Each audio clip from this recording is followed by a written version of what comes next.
Welcome to the Landscaping Podcast. My name is Joel Barnett and I am your host. And in today's episode, I'm talking with Sean Dowling from Bayon Gardens. Sean runs a design and construction company based in Melbourne on the Mornington Peninsula. And again, he's got a completely different story to most other people how he started in the industry, because he initially started out working as a chef and did a fair bit of traveling, and then worked as a commercial builder for his father-in-law, and then decided to start up landscaping, I think, when he was 27. And then when he did start the landscaping company, he also started differently to most people, where some people would just start by themselves and then eventually put on an apprentice. But he started with 4 or 5 qualified or labourers straight away. So really hit the ground running and got a very successful business now, doing some of the Melbourne's finest work. And he's got a fascinating story about how he came up with the name Bayon Gardens as well. And he also spoke about an Excel spreadsheet that is created for when he does quotes, and it sounds like just an amazing tool to have for him. So I suggested that it'd be wise for him to sell it and make some money. But he talks about how that all works for him. And I almost forgot to talk to him about the show garden that he built with Ross Uebergang in Japan, which I would have been devastated to have forgotten to do. So that's again a great story I love hearing about. So love chatting with Sean. So hopefully you enjoy this chat with Sean Dowling. Sean, thank you for joining us on the Landscaping Podcast. My first question for you is, how did you start in the industry? Kind of fell into it. There was no shining light that called me into it. I actually started, so in the 90s, I started a chef's apprenticeship. When I was well and truly into the chef's apprenticeship, I thought I'd do that for the rest of my life. Couldn't see myself doing anything else, to be honest. And then after about 10 years of it, I kind of realized I was a caged bird, and there was a whole world out there that I wanted to see. So yep, flew out of that cage, got out of the kitchens, and then started traveling around the world for a bit, and then landed in Sydney with my now wife's father, who was a commercial builder. And that's kind of where I sort of got onto the work sites a little bit. Not landscaping. We weren't really doing anything with landscaping. It was sort of more about, well, my job was just labouring, but they were actually going around doing up all of the RSLs and hotels all around Sydney. So it was a good experience. It was great to see what construction was all about on a large scale. Nothing was small. Nothing was done, in a cubic meter or a square meter. Everything you did was just done en masse. So it was kind of, a good baptism of fire into the building industry, and also working in a different state too. It's always different cultures and different people. And then there sort of came a day, I actually wasn't really gelling with it. I couldn't see myself, working within the construction industry at all.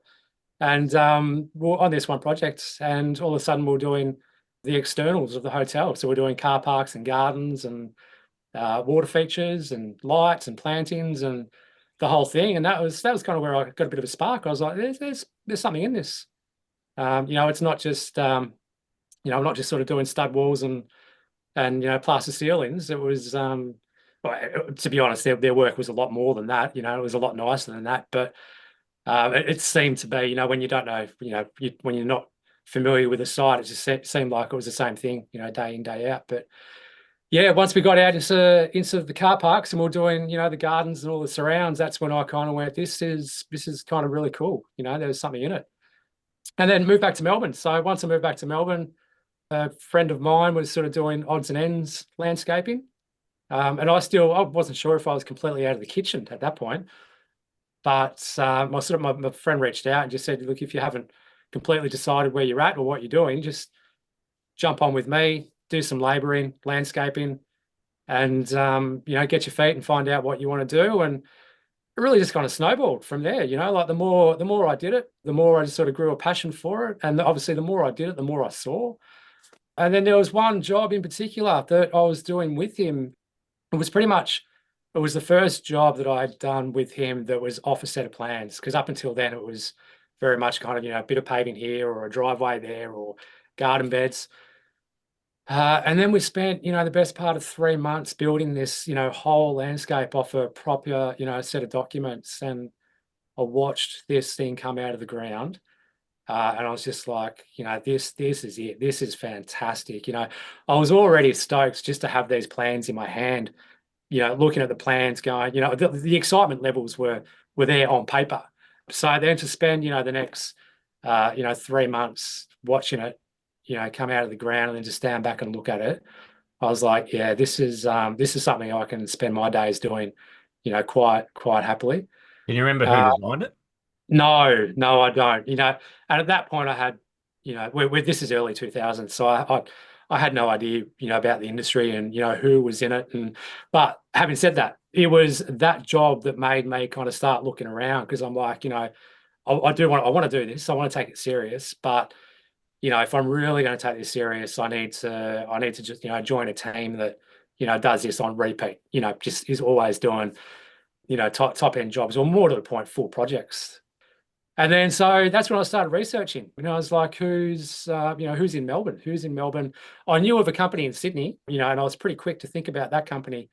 But we just moved back from Sydney. We'd just done a whole year in Sydney, and the idea of moving back up there, to pursue landscaping. I mean, we could have, we weren't completely settled back in Melbourne, so we could have done it. But I was like, no, we're here. Let's just have a look at the horizon here in Melbourne and see who's about. So I ended up joining the ranks of Exquisite Gardens, and then so I did a bit of time with those guys, and then after learning the ways of that company, and basically learning how to put a large scale landscape together, that's when Bayon Gardens was born. I realized too, when I was working for those guys, I realized you're in one camp or the other. You're either a designer or you're a landscaper. And I knew, like, I've always had a creative side to me, whether it be, creative in food, creative in sound design, or whatever it is that I'm very much, hands-based, creation-based. Not much of an academic, not much of a reader or any of that. So I knew as soon as I started, building landscapes, I knew I was going to start designing them. But it became really apparent that you can't be a designer and a builder, when you're working for someone. It's one or the other. So I made a call, pretty early days of working with Exquisite, that I was gonna start to learn the design process and then start my own thing, so I can happily design and build. So what age were you when you started landscaping? I would have been 26, 27, I Yeah. think. 27 probably closer to the mark. Yeah. So 25, so finished cooking at 25, because that's all traveling around Europe. 24, 25, traveling around Europe, still cooking. I was cooking my way through Europe. I was really fortunate to work with a couple of chefs that had spent all of their whole careers in Michelin kitchens. So I like what I learned, from those guys. It made it even harder for me to come back to Melbourne and then just go and work in some Mm. kind of runabout restaurant. John Palmer's. Yeah, exactly right. Yeah, well, I can proudly say that I never cooked a Parma in all my years of being a chef. So, no, I did. I sort of did work in the topper end of the industry in the kitchens. But after I spent that time working with those chefs in Europe who were Michelin trained, but both of them, I learned so much, and it was a little bit sort of soul destroying to come back to St Kilda or Fitzroy and to sort of step back into the normal run of things. So. That was another reason why I kind of got out of the kitchen as well. I couldn't see myself topping that experience. But yeah, that was 25. I was Yep. 25 when that happened. And then it was like a year in Sydney, was it? Yeah, a year in Sydney, so that would have been my 26th, and then started landscaping 27. Yeah. Yeah, it's a good example about, because there's a lot of people who get into landscape or don't know what they want to do, and then they work in something for a while and then realize maybe it's not for them. So that you can still start something, relatively late. It's not that late, when you get to in your 40s, you realize that 26 or Yeah. 27 is not old, but when you're at that age, you feel like you're too old to start something new. But there's plenty of time. Yeah, it's kind of the age back when we were that age, that was kind of the age where you were buying houses as well. So that made it even scarier. Mm. Mortgage, bills, and then leaving the top tier of your industry to go back down to the bottom run of a new industry. Obviously the pay follows it. So it was a big decision to make. But I've also being a chef, like, I'm used to working 70 hours a week. So when I crossed over into working into the trades and you start at 7 and finish at 3, I'm kind of like, now what do you do? You know what I mean? Like you finish and work at 3 o'clock and do what? So Yeah, that's uh, usually a gap for your split shift when you start. yeah, exactly. Yeah, no, that's your prepping zone. Yeah. You'd be prepping for the next 2 hours before your lunch service. Technically, it's meant to be your break, but Yeah. no, that's your prep time. So, yeah, to finish, to start work at 7 o'clock in the morning and then to be finished, 7.5 hours later, I was kind of like, this is the most weirdest experience ever. So I was quite content to go and get a second job and keep that money coming in and I've always done things, like hobby stuff outside of work as well, which has kind of been, generated a bit of income along the way, like, sound design and sound engineering and different things like that. So a good friend of mine who has like what's the best way to explain it? Like a large sort of puppet installation company.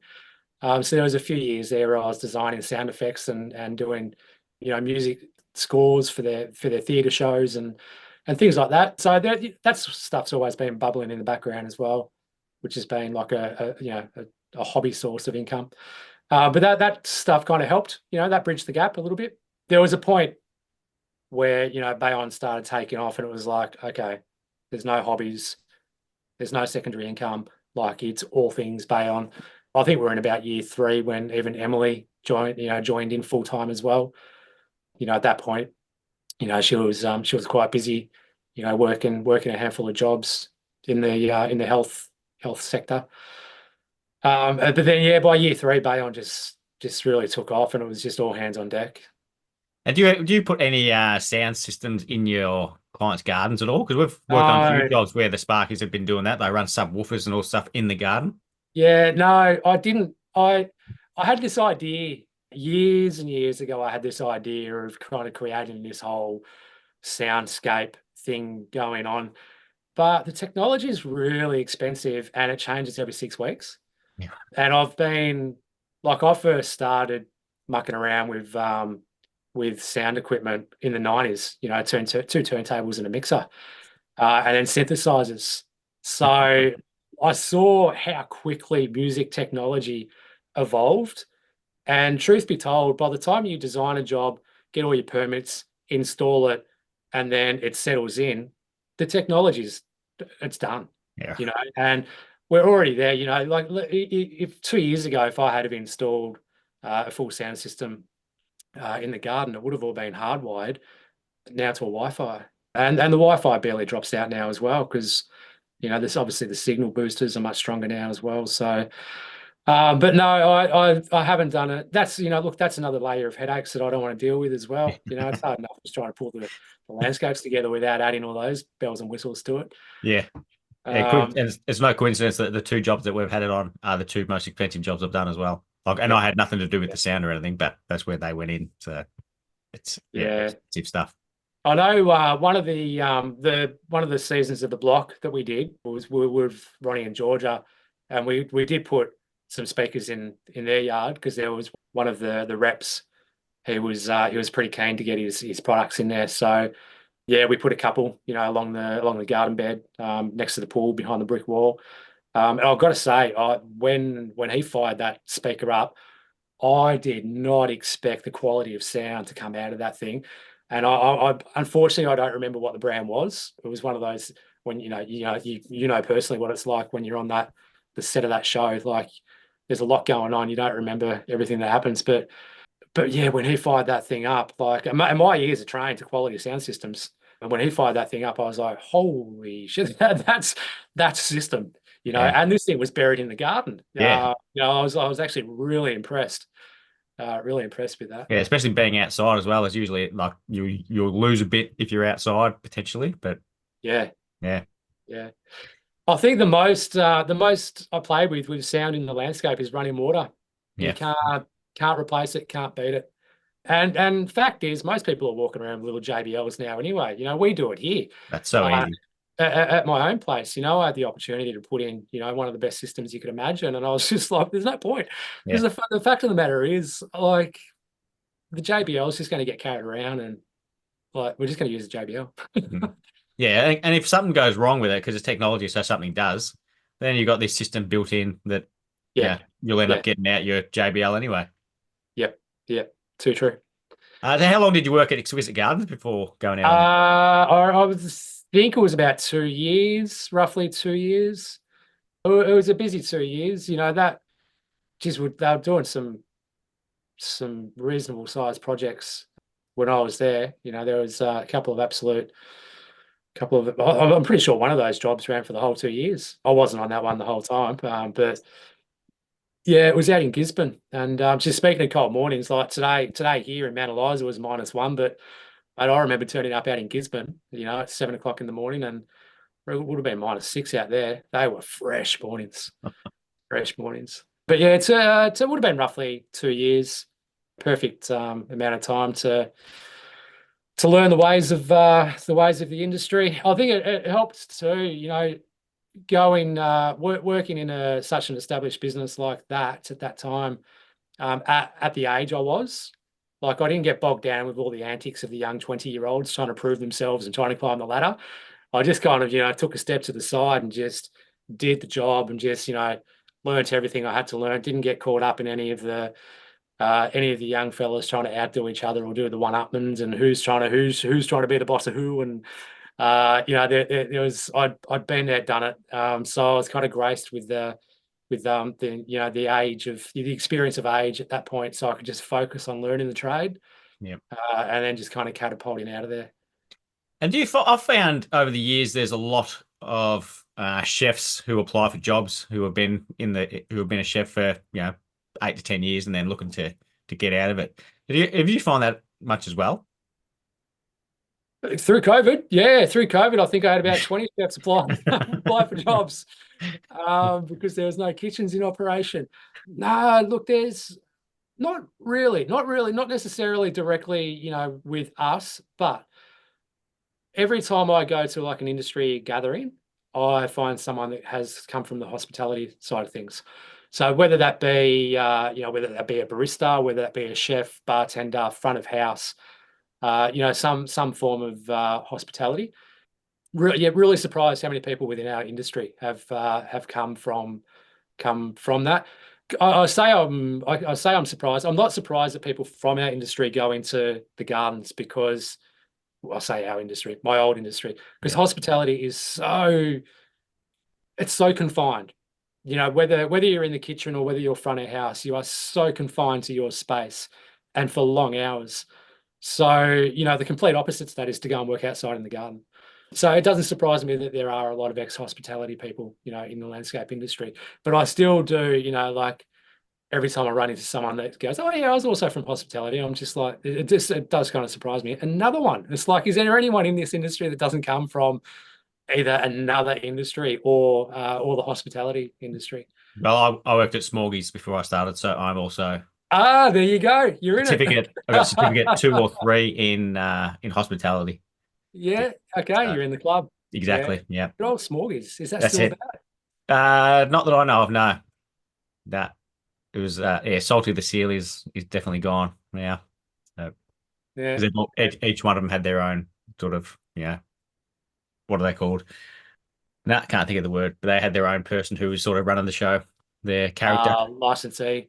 Yeah, Yeah. no, like a character inside. Oh, gotcha. They Yeah. had their shows and all the came on. It's Yeah, great. yeah, yeah. I'm surprised you didn't work there because you said you work at the high end places.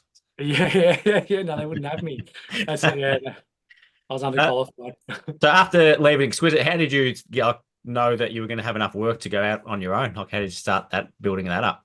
Yeah. No, look, we'll build in the business for 12 months before we made that leap. Yeah. So yeah, no, we gave ourselves plenty of runway. So in that 12-month lead up, the website was being designed. Emily, she's a bookkeeper by trade, so she had the whole back end, all the systems, all the procedure manuals, all of that was pretty much ready to go. So all I had to do was sort of get out there and generate the hype, and then yeah, it wasn't. I don't honestly, it wasn't that hard. I think the very very first job was a family member, and that was I didn't actually want to do that, but it was my dear great auntie who's no longer with us, and she just insisted. She absolutely insisted that the first job that Bayon Gardens does has to be hers. So it was like, okay, cool. But yeah, we pretty much had the first 12 months booked and ready to go before we started that. So which was good too, because I didn't have to try and slowly build up a team. There was from day one, there was four of us. Yeah, Could right. have been five, could have been five actually. I can't quite remember. And we're just straight into it, just straight into it. I know back then, I'll give some credit to Steve Taylor, COS. I think he gave me two plans to quote, and both of those jobs were successful. So that was Not a a good bad start. start. Yeah, that was a good start to the year. And obviously, if you're lucky enough to be building his jobs, they photograph well, and you can use those for marketing. So it was a really early start to of having some really high profile jobs straight away to market.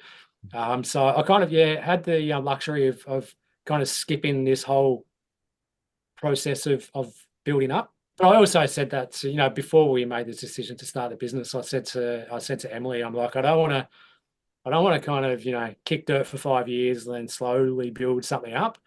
It's like it's all or nothing. It is all or nothing. So and we put all of our effort into that sort of all or nothing attitude, and that's why we had everything. The whole back end was set up. Work was booked.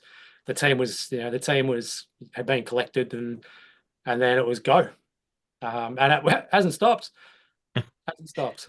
And where the name Bayon Gardens come from? That was traveling through Cambodia. So I didn't know it at the time. So we've done a lot of travel. We've been, all through Asia, all through Europe, some of, a bit of America. But there's a place in Cambodia, which is like the whole region is called Angkor or Angkor Wat. And then within that region, there are like smaller regions, and one of those regions is called Bayon. So it's the Temple of Bayon. So basically, the region of Angkor Wat was a ancient city that I don't know the exact timelines, but it's one of the earlier civilizations that's been recorded.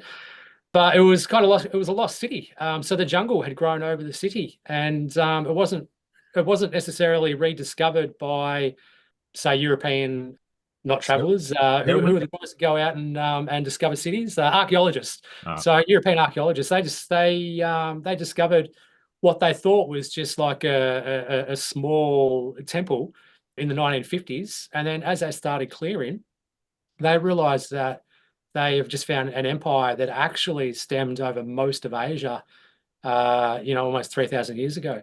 And the whole thing was under jungle. So they started clearing and found, this whole network, this whole city, basically. And there was just so one of those, we traveled, for days. I think that we had like a 3 or 5 day pass. I can't remember what it was, where we went around to all these temples. And there was just one out of all of them that really kind of stuck out. And it was called Bayon. And it was one of those ones where the fig tree was, growing on top of the roof, and those roots, you see those roots yeah, coming down, right. the stone temple. And to walk through an area like that, it's just it's moving, like there's no other way to explain it other than just moving. And to know you're kind of walking through an area that was built so many thousands of years ago, and has been home to so many people over those times, and the rises and falls of empires, and all of that historical stuff that you seem to get into as you get older. It was just cool. So when we were sort of thinking about what do you name the business, it was kind of like, is it Sean's Gardens? Oh, actually no. And then I started getting a little bit more creative, and that's where Bayon Gardens came about. I actually the first one I applied for was Royal Road Gardens, because we used to live on a road called Royal Road. And I thought that has a nice ring to it, Royal Road Gardens, but that actually got rejected. That got denied because it was too similar to the Royal Botanical Gardens. All right. So I went back to the drawing board. Uh, Well, for the better. yeah, definitely. Yeah, because I no longer live on Royal Road. So Probably a yeah, small market too, Royal Road. yes, very, very much. Yeah, that's fascinating. I love that. And then after traveling, you come back to Australia and you say, this ancient building over here is 100 years old. Yeah, that was one of the when I was working in Europe, we were working in buildings that were, 400 or 500 years old. And it's just like that. I just loved that. So much history in the buildings that you were Yeah. working in. Yeah, European history is fascinating.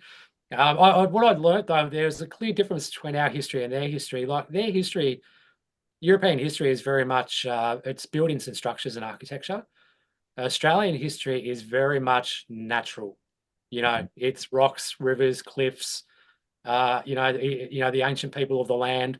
Like our history is kind of like real world history, whereas Europeans very much built architecture history. Mm. So I didn't realize that until I'd come back from Europe and I was speaking to someone else that had done all the traveling, and he kind of pointed. He was actually English. He was living in Australia, and he pointed out that difference. I was like, yeah, wow, that was so true because we don't have that timeline, of buildings behind us to look back and go, oh, that's great. And if we do, they're probably cement fibro shacks, so Yeah. they've been Yeah. knocked down. Yeah, that's it. Like we've got there's the age of the country, but not a lot of not structures like you said, but there's still some pretty insane um artwork as well on rocks that Yeah, yeah, has yeah, on. yeah, yeah. It's like it's real world history. Yeah. Yeah. And so how did you start with so many people straight away when you started the business? Like how did you know like what sort of balance? Because I assume you didn't start with 4 or 5 apprentices straight up. No, no. Look, it took me, I would say, almost 5 years to put an apprentice on. Yeah, look, we ran top heavy, so they were all qualified. If not qualified, they were labourers. I really didn't want to have apprentices in the fold when I was still very much learning how to run a business. Having apprentices is a business of its own. Like looking after those guys, making sure their schooling's up to date, making sure their paperwork's up to date, making sure that, they're safe and they're, happy in their environment and all the rest of it. Having a team of landscapers is a business. A team of apprentices is a business of its own. So yeah, I had no interest in that when I would myself was learning how to run the business. So yeah, look, a handful of qualifieds and a handful of labourers enabled me to kind of lean on guys, quite easily. We could look at a whole project more as a whole team and not necessarily just me as me as a boss and them as employees. It was very much okay. This is new. We're a new team, new business. Okay, let's go about this. And then sort of ran that for probably the first 3 or 4 years, and at that 4 year mark is when we started to change the employment structure. So that's when we were no longer, well, I think the rules and regulations started changing as well, around employment, but there was no longer casual workers. So, anyone that was working casual had the opportunity to come on, full time or move on, basically. So that's when the team started to shape. Still, probably, still ran a few more years with just qualifieds, and then it might have been the 5th year when the first apprentice joined us. I think it was. I think it was the 5th year, Yeah, right. um, and then slowly started building the apprentices. And then if you look at it now, it's almost the complete opposite. The split at the moment, it's it's 2 qualifieds and 3 apprentices. So, but it's a bit of a smaller team at the moment. We're just it's sign of the times, really. But yeah, so that's how we went about it. And to answer the question, how did I know? How did I know what I needed? I didn't. I didn't know. It was just like, right, let's go, let's do it, let's see what works. Let's just throw the spaghetti at the wall and see see if it sticks. Yeah, it But worked. yeah, that's an interesting way because most people when they start, they'll start with an apprentice and sort of because of the low cost, but yeah, but they also start, doing the basic paving and little jobs, basic jobs. Whereas you had that different mindset to start where you want to start at the top, so you start with, more skilled people. Yeah, that's it. Yeah. Yeah, it's interesting. It's not a very common way to do it, but it makes a lot of sense when you say it out loud. Yeah, I actually haven't met anyone else. That when I've shared that with people, they're kind of like, well, wow, like, and I knew it was a very top heavy way of doing it, but I mean, let's face it, you're not going to make money in the first 3 years of business anyway. So there was no point trying to structure the team to be profitable. It was just like, let's just try and survive it and see where we're at, after 3 years. And if we get a bit of a rhythm happening, then we can start working it and start, manipulating it to suit the way moving forward. Yeah, I spoke to Bruce Winstanley when I started back in the business after working at the bank, and he said, like, he said a good way to do it to start back would be to be you, unqualified landscaper. But I went the safer option and started with an apprentice, and that sort of slows you down. So Yeah. it's because the costs are a lot more, and you don't know what you're going to get with the qualified, whether they're any good or not. So it can be risky, but you get the right guys, then you're off to the races. Yeah. Yeah. And we we're quite fortunate. We we're actually very fortunate, in our first few years, everyone that came and joined the team, rock solid, like pure tradesmen. It Yeah. was great. Yeah, it was really good. And did you start designing early on? Yeah, I did. So obviously a very light version of design, and that was the sort of thing that I was doing after hours. Yeah, so I was flirting with the idea of getting a copy of AutoCAD and starting to play with that, but it just seemed like I needed a degree just in using that software. And I was just like, it's for something that's meant to be creative, it was almost, I felt like it was counterproductive to try and learn this scientific, it's an open source program that's been put together by, tens of thousands of people all around the world. And it's just like, I'm not going to get something creative out of this. So, and that was really, really early days SketchUp.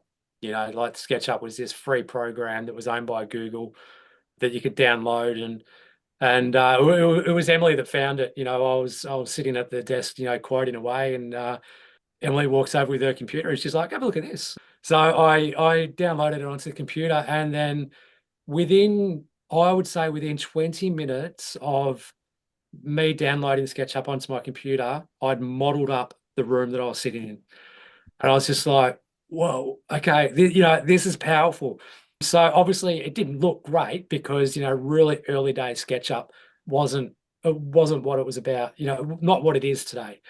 But the fact that I could, in two clicks and a movement, and I had a box, I'm like, well, that's a swimming pool. You know what I mean? So, and then all of a sudden, you're making decks and your staircases and you're doing pergolas. So it was an absolute no-brainer for me. And it was so fluid that I could get my ideas down like so quickly, so quickly. So even before I was designing, early days of trying to pitch a job to a client before we were, an actual design company as well, I would have SketchUp with me and would kind of sit there talking about the landscape, and I would just start drawing shapes, within SketchUp. But because that was such new technology back then, the clients were just blown away. And it's like, oh, wow, you just modeled up my coffee table. That's fantastic. So you could really just, even though it looks like an absolute dog's breakfast, the experience of the whole thing, they were on board. So I realized really early that what was enabling me to sell jobs really easy was excitement and nothing else. So if we could sit there and get excited about, their backyard, I had a natural passion for it. So I could sit there and talk about their backyard all day long. But to have that little program there and to kind of, make stuff up as we go, yeah, within a couple of meetings, I realized people were buying the excitement of the whole thing. And then I took that into as design developed, I never forgot that. Like I always knew that the end product of the design, it doesn't matter if it's the best documentation on paper, if I don't present that with excitement and get them excited about it as well, it's going to be that much harder to me to secure that job for construction. So yeah, passion, excitement, are the two things that I've used all these years to sell landscapes. Yeah, it still does that now with the 3Ds, doesn't it? Yeah, it does. Yeah, very much so. Very much so. And then the third pillar. So the third pillar for that is confidence. Like when you when you internally know everything you need to know about, landscape design and building, like you people can just, they feel your confidence when you can walk into a space and completely command, the space, and then show how much confidence you have in yourself and in your trade, but also show your passion, let your passion just run free with ideas of what they could do. But then also, get them excited about it. Those three things together, you're hard pushed to not win a job when you can get that balance right. And honestly, those three things have been the three pillars of us booking the large scale projects that we do. The bigger the project, this, typically the smarter and the more switched on client you're dealing with. So that they read bullshit a mile away. So if you land in those clients like we were early days, you know it's right. Mm. Yeah, and that's a hard thing to do, is to have confidence before you actually know, like that sort of thing. So yeah, Comes with time. Yeah, yeah, yeah, comes with time. yeah, and that also helps that you weren't, 22 years old starting your business. Like you got that. Yeah, look, age is a leg up. It's a bittersweet thing. Age, isn't it? It really is a leg up a lot of the time. The experience of age goes a long, long way. And I utilize that to the best of my ability when launching a new career, because I knew I was 10 years behind, and I didn't want to spend 10 years catching up. So it was like, just go, boom. But yeah, to have that confidence. But see, that's another thing also, is that before I even start talking about a landscape with someone, I can talk to them about traveling. I've ticked off countless countries around the world. I can talk to them about food and cooking. You know what I mean? So the first 20 minutes, you've got them so at ease, and I'm basically making them feel at home in their own home, and then we start talking about the landscape. So it's just creating that whole experience. Yeah, I love it. That's something you can do forever. You can't, obviously, building on site. There's an expiry date with that. As your body gets to an age, there's only so long your body can allow you to do that. But designing landscapes, that's something you can do well into your 70s. yeah, You can always pick up a pencil and draw, or use a program to design, but you can always be passionate about a garden. So yeah, it's a good skill to have, moving forward. yeah. And like you said, it's a lot better to make it and treat it like an experience for the client rather than a transaction. Totally, totally, yeah. So what are you using now for your designs? Are you still using SketchUp? Yeah, I'm very loyal to SketchUp and layout. Yeah, right. Yeah, I was going to ask how you convert that to plans you can actually work off. Yeah, layout. Look, I mean, layout has its flaws. If you know how to use it, it's fine, but you can't expect it to do backflips for you. But it also forces you to work streamlined. So it forces you to have a clean model, so that when you export that into layout, you're not filling it up with all this geometry that doesn't need to be there. But I have intentionally kept our design process to an absolute streamlined minimum, because we don't always have the same person, in the office designing with us.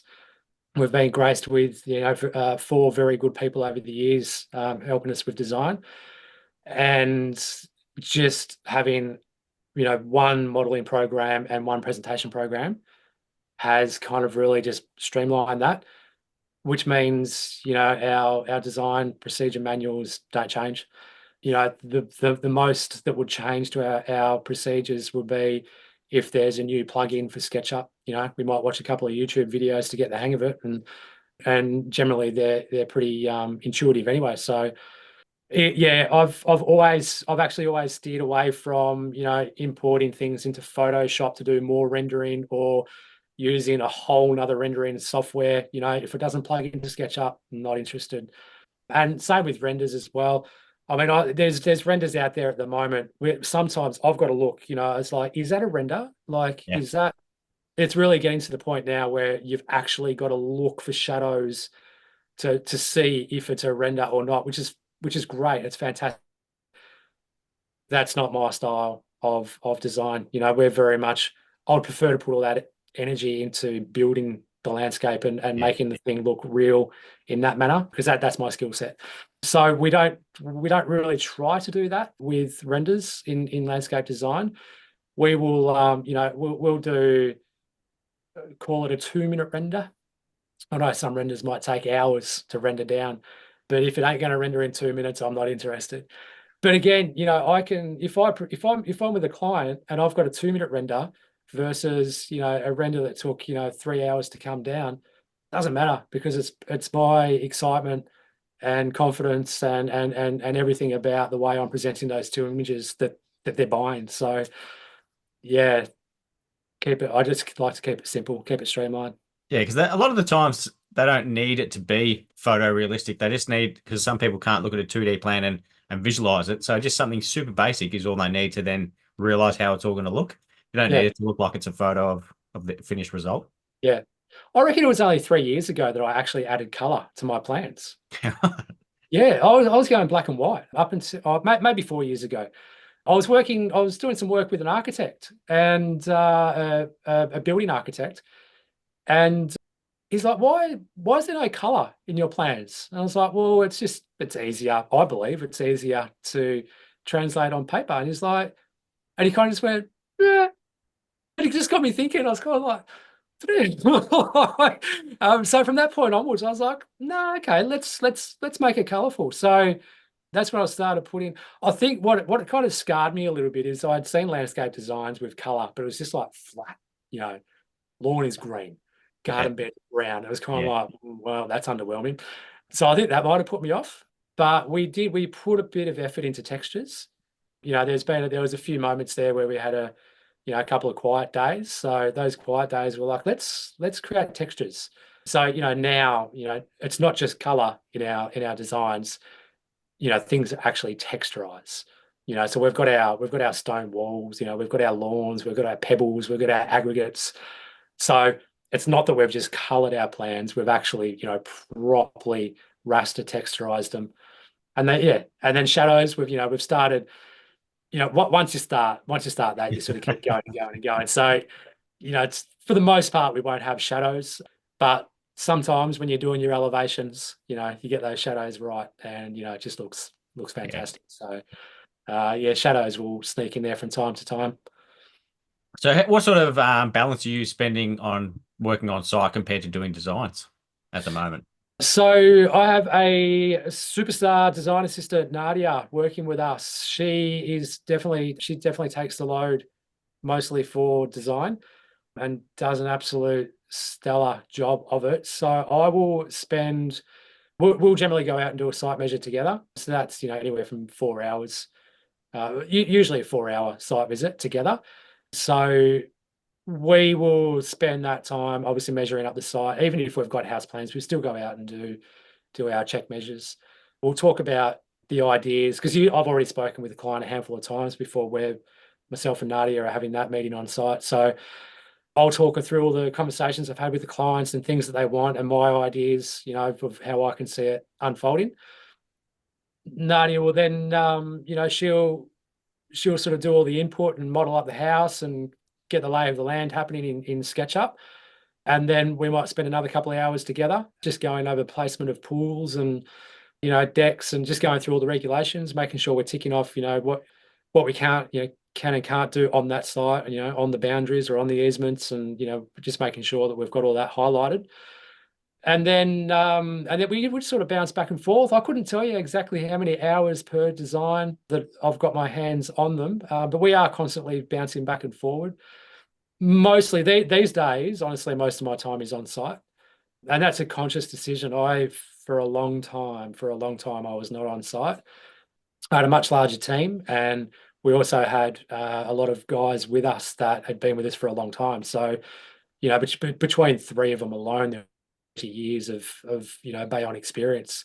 They were clocking up some long service with us. So I didn't necessarily have to be out there that much. Having three blokes like that out there managing your sites enabled me to firstly grow the business, but also put a lot of effort into designs. But I also, at that time, I had the ability to churn out more designs as well. but people move on naturally.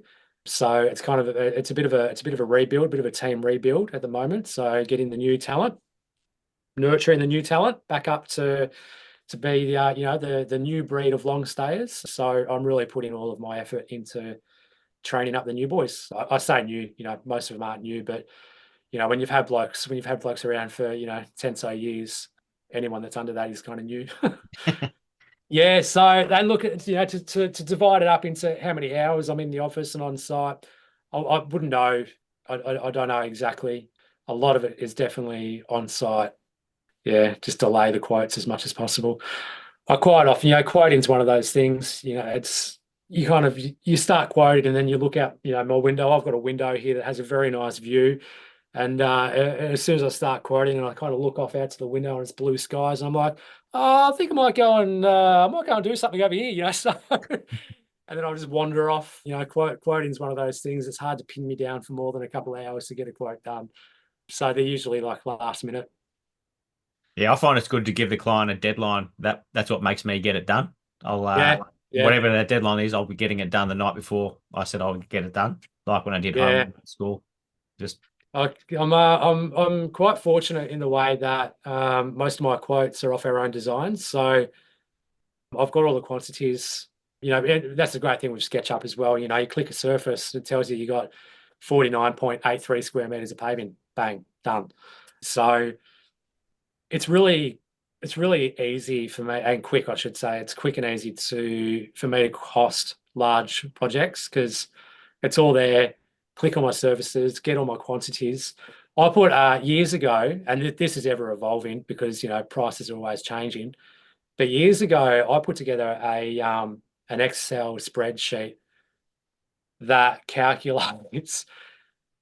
It was kind of a bit over the top, but now I look at it, it's totally not over the top. But when I was putting this thing together, I'm like, what am I doing? But I've got it broken down into sections. So, for example, Besser block retaining wall.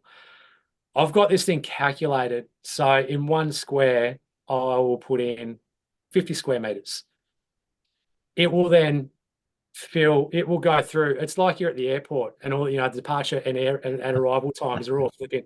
This thing will go through and it will calculate how many linear meters of, 12 mil Rio bar, how much sand, how many bags of cement, how much plasticizer, how many cubic meters of core fill, how many like how many brick ties, like how many blocks. It spits out the entire thing and it's costing each item, it's breaking down to per unit. Then it puts the markup. So up the top, I'll put, is it 5, 10, 15, 20, 30% markup? So I'll put what percentage of markup I want in there, and then it spits the tally down.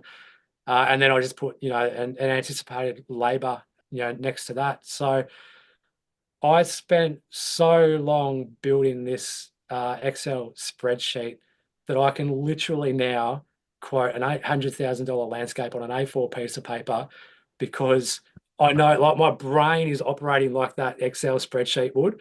But then and I always use it as a reference. If I'm quoting something and I'm like, oh, geez, that's high, and I've got to sort of think about where it is. I'll always go back to that spreadsheet. I'll make sure that all the prices are relevant, which is a hard thing to do at the moment. Mm. I'm at the moment I'm quoting out of my most current my inbox because I'm just looking at the last invoice I got from the supplier to see what the price is, because if you go the next invoice back, it's different. Mm. So from time to time, I'll still open up that spreadsheet and look at decking, for example. I'll update all the prices, put in the square meterage, and it will spit out absolutely everything right down to the screw. And then I'll look at it and I'll be like, no, that's right. I was within $50. So, but yeah, it was a good experience putting that sheet together because in every component of the landscape, I went through like everything from screw to brick tie, to Rio mesh ties. Like I costed everything. So that was a good learning experience. Oh, you can make money selling that. I've seen a few. Mate, I've thought about it. I've honestly thought about it, and I'm not even joking. No, that's yeah. So, and I've seen a couple of guys try to sell spreadsheets. I actually had a guy try to sell me one, And it was why I was actually I was in the process of building this spreadsheet, and some bloke coming to the site visit, he was trying to sell spreadsheets, and I was looking at what he was trying to offload this like 1-page thing for the whole project. And I'm like, mate, I didn't tell him what I was doing because he would have been out there trying to sell it. But I was like, mate, you've got nothing on what I've got going. Yeah, it's you scroll on this thing and it just keeps going down and down and down and down.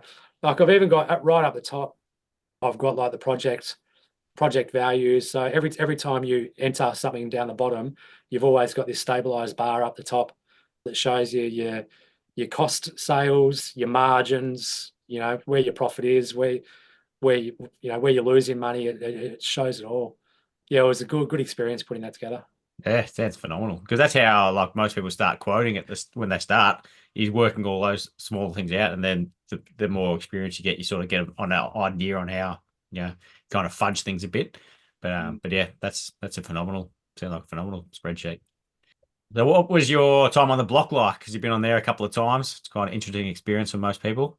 Yeah, it was. It was just the once for me. Oh, was it? Yeah, yeah. So yeah, Dave asked me a few times to go on it, but I think one year was balcony gardens, one year was rooftop gardens, and I'm like, I don't do them normally, like that's not my normal jam. So I couldn't see myself going into that pressure cooker doing something that I wouldn't do day in, day out. And then he rang me one day and he's like, okay, he goes, you can't say no. I've got you the best couple. You've got Ronnie and Georgia. He goes, they're full blocks. It's backyard, it's front yard, it's side yard. He goes, it's your jam. You can't say no. And I was like, yeah, nah, I don't want to do it. I just didn't want to do it. And then he didn't leave me alone. It was we got a few hours into that night. And he just kept pestering me, and I was like, okay, I'll do it. I actually think he rang me up and he's like, mate, I've just told Ronnie that you're doing it. Well, you're doing it. And I was like, all right, okay.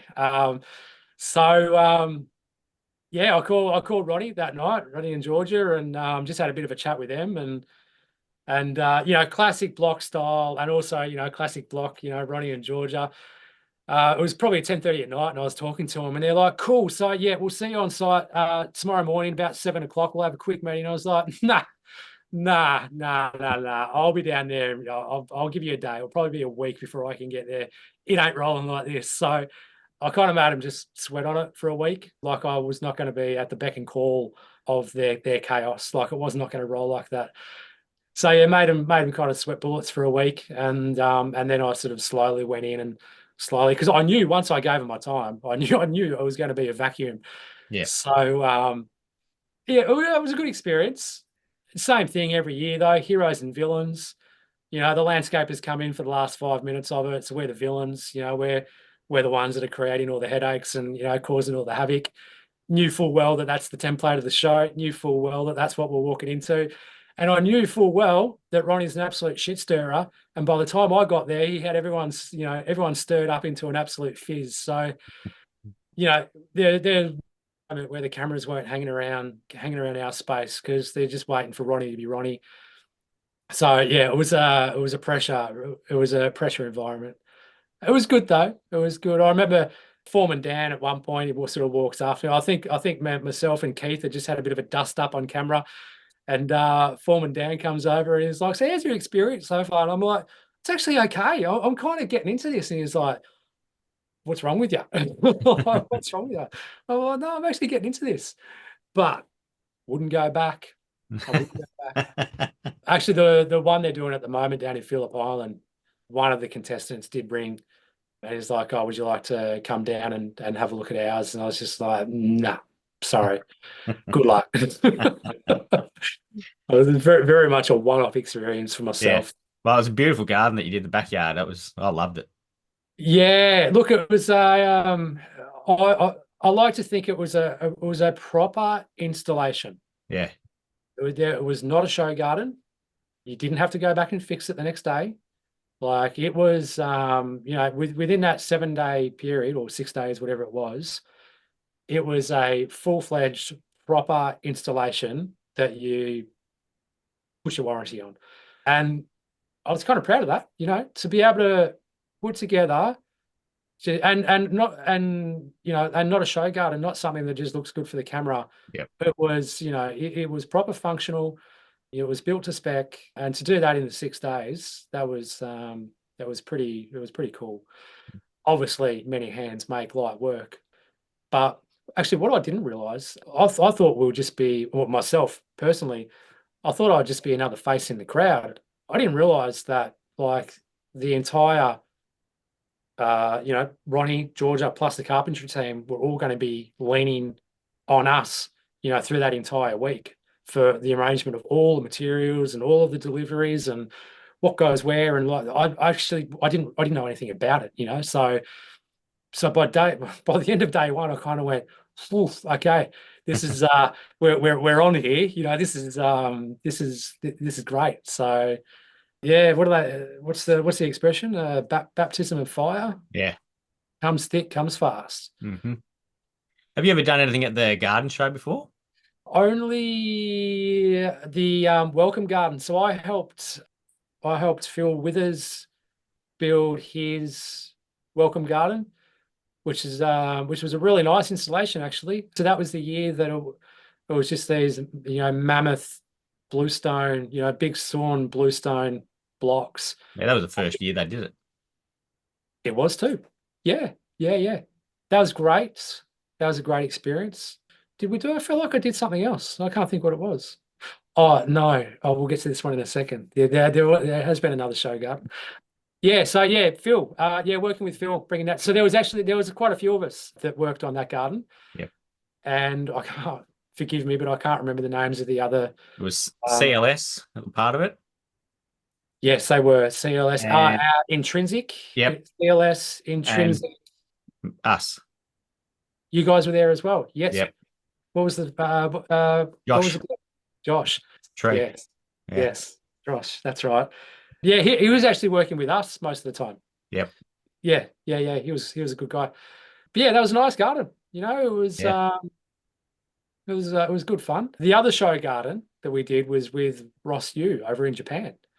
Oh, that's right. I completely forgot about that. I spoke to him and he mentioned that, and I was going to talk to you about it. So I'm glad you brought it up, because I was going to forget. Oh, mate, I tell you what, that was actually that was the first show garden that I'd ever experienced in a country where English ain't your first language. Like Google Translate, my phone battery was going flat every 6 hours just from using Google Translate. That was an experience. That was so cool. So I met Ross through Swinburne. I was studying there doing my diploma of landscape design. And he was running the CAD, the CAD classes. And it was actually the CAD classes were meant to be AutoCAD. It was meant to be Vectorworks, I think.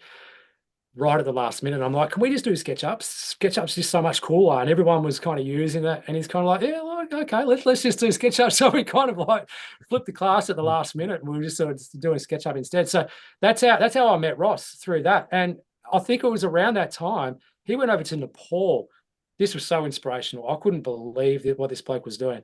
Went over to Nepal to build a garden somewhere. I don't know the full details of it, but it wasn't a show garden. It was just like a community garden installation. And that was, in those years, I was still doing a lot of travel. And as soon as he explained to me what I was doing, I was like, oh, mate, that is just to think of doing that and to go and organize something like that just blew my mind. Like, it was so inspirational. So the back of my head, I'm ticking. I'm like, how can I get to Nepal? Like, how can I go and help this guy do this? Because that is just such an awesome thing to do. But it just wasn't, the timing wasn't great. I think I was still really early business years. I was running the business. I was studying. I was doing my builder's license at the same time. So I was doing, the diploma of landscape design. I was doing my builder's license. The business was reasonably new. There was a lot going on. And then this guy just kind of sails off to Nepal, to go and build a garden. I was like, wow. So I missed out on that little expedition that he did, but it wasn't long after that where we were talking, and he's like, oh, I'm doing a show garden in Japan. I'm like, I'm going, I'm coming. Like, I'm not missing out on this one. So yeah, booked the airfares and got over there. I got over there a day late, and I've never seen such panic on the poor bloke's face. We we got the raw end of the stick with local contractors, and I don't know what we had, but I don't think they were fit for the job. We had an overhead structure that had been built, and it was blowing in the wind, and we were meant to be hanging stuff off this thing, and I didn't know what to expect, but I didn't expect that. I didn't expect to be undoing, a day's worth of work to then redo uh, redo the whole thing. So I'd literally got off the plane that morning, jumped in the minivan. I was getting changed in the minivan, opened up the doors of the minivan, straight over there onto a shovel, dismantling this whole thing before it fell over and hurt someone.